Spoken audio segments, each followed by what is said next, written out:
We Espadas each govern a different form of death. There are 10 causes of death. They are our abilities, our thoughts, and the reasons for our existence.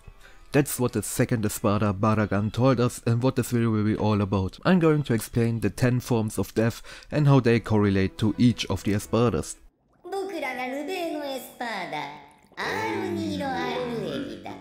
Let's start with the 9th Espada, Aro Nero Arurueri, and his form of death called greed. The never-ending need and want to obtain something that rightfully should belong to you. That explains the ability of Aro Nero and his Sampacto named Gluttonera, which translates to gluttony, a bit too well. He absorbed about 33,650 olos, which granted him all the abilities and spiritual powers to be one of the Espadas, even though he was the lowest class of Menos Grande before becoming an Oranka. Which is why he became very prideful of his power, and the very same pride drove his greed, the greed of becoming stronger and stronger.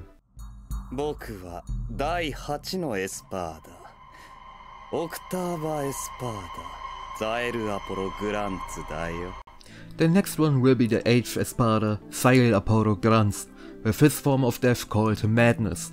The missing sense of sanity, to see everything in a different way than others and think to know that what you see is the right thing. Sail Aporo was shown as the definition of a mad scientist, earning a state of his self-proclaimed perfection while anything he does would eventually be proven wrong. He existed to become a perfect being who transcends death and making it part of his rebirth. It's fitting that he died through Mayuri's superhuman drug, which made him experience every second as 100 years. Dying by a sword, needing centuries to pierce through your heart, surely crumbled his perceptions of being a perfect being away and killed him in the most mad way imaginable.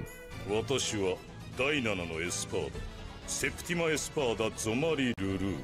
the 7th Espada, Zomari Ruru, with his form of death called Ecstasy. Zomari's ecstasy, or also called intoxication, is probably shown by his abilities and his view about himself. His resurrection allows him to control anything he looks at. If his eyes are pointed at someone's head, he can intoxicate the brain of his victims, which allows him to use that person's whole body. His view about himself is also pretty ecstatic, since he thinks of himself as a higher and stronger being than he actually is. He was on such a high that he couldn't do anything but beg for mercy after Byakuya showed him the reality of his power level.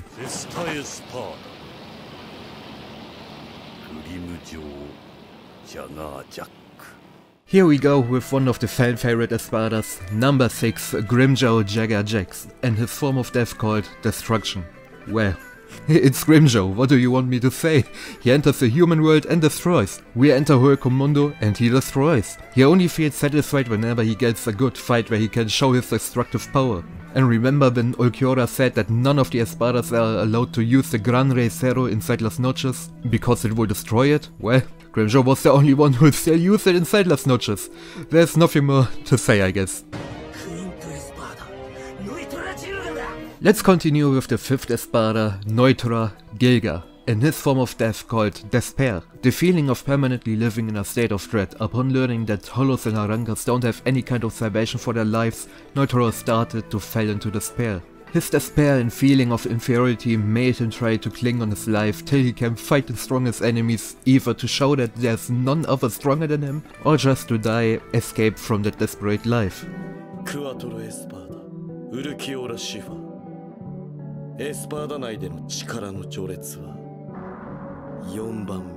Now to the other fan favorite Espada with the number of 4, Ulquiorra Shifa, with his form of death called Nothingness.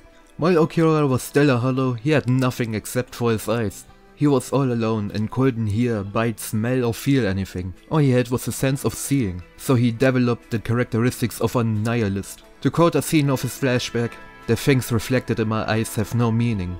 The things that could not be reflected in my eyes do not exist." He believes in nothing. Nothing means anything to him. He had nothing. That's how the form of death, nothingness, is shown for Ulquiorra.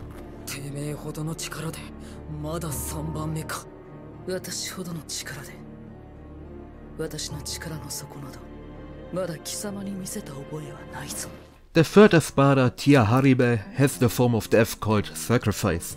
No world is without sacrifice.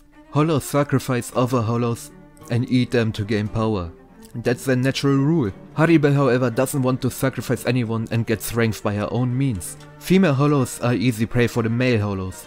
So Haribel tried to bond with every female hollow she was able to find. Instead of gaining power by sacrificing others, she gathered more comrades to even out the power level. After getting attacked by an hollow with Arrancar powers, Haribel tried to sacrifice herself to save her girls. Moments before Haribel was killed, they came back to sacrifice themselves to save her. She didn't want to let any sacrifice go to waste. Aizen found and told her that her sacrifice is able to make the impossible possible.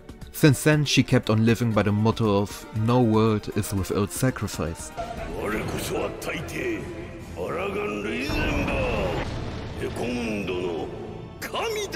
Here we have the king of Hulkomundo and the second Espada himself, Baragan Luisenbahn, with his form of death called Senescence.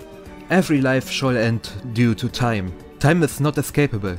Baragan knows it best since his ability is to control the flow of time itself. He can slow down the time around him so nothing can come near him, but he can also accelerate the time of everything around him. He can use this to let everything rot and decay around him instantaneous. While he was dying through his own ability, he used his last chance of revenge trying to take Aizen with him, throwing his Zanpakuto towards Aizen, which decayed completely away before even reaching him. That shows not only his ability was strongly connected to Senescence, but also his last moments were inescapable from it.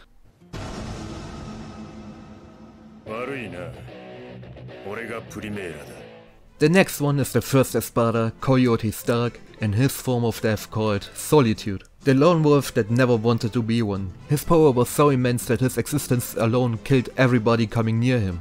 Stark envied the weak, because they were able to be in groups supporting each other. He hated this loneliness so much that he splitted himself into two entities to escape it. That's how the Stark and Lilynette we now came to be. Even though they were together all the time, they really wanted to have more partners. But their sheer power was still too high to find more friends, because everybody kept dying around them. His lonely past and desire to have friends is what makes his form of death the Solitude.